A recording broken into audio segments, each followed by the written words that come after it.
Hi, and welcome to my church's prayer room. Decided to go with this little more environment because tonight I'm going to be talking about prayer.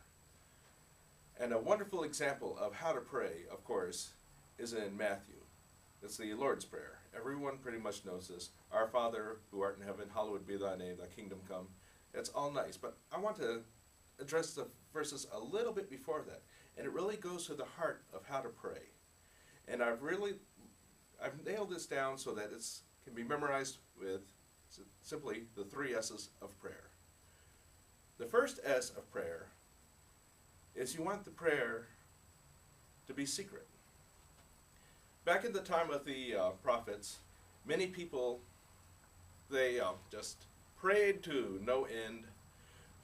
They were at the corners showing off how well they could pray. God is not interested in people exposing their prayer. There's nothing wrong with sharing your prayers among friends and brothers and sisters in Christ, but you don't want to make a display of it. When you're talking to God, you're talking to God, not to all the people around you. You're not going to impress God by showing how well you can impress people, even though that's exactly what the Pharisees thought what they were doing.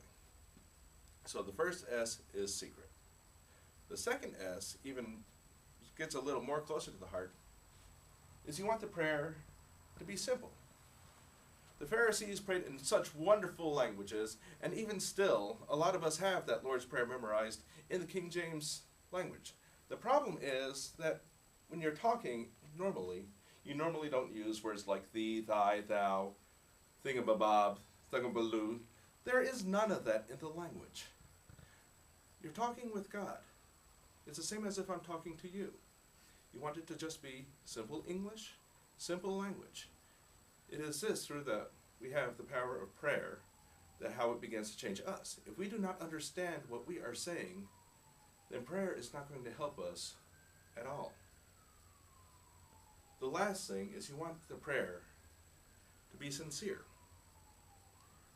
Many people like to pray just to show off, or to show off their praying skills, or to make it seem like they're actually talking about something important around others. Once again, it's not about impressing people.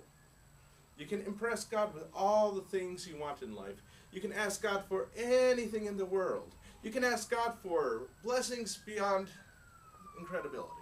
But if you're doing it just to show off, to impress God, to impress others, it is all for nothing.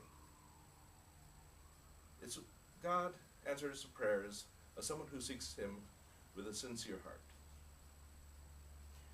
So once again, those nice three S's are secret, simple, and sincere.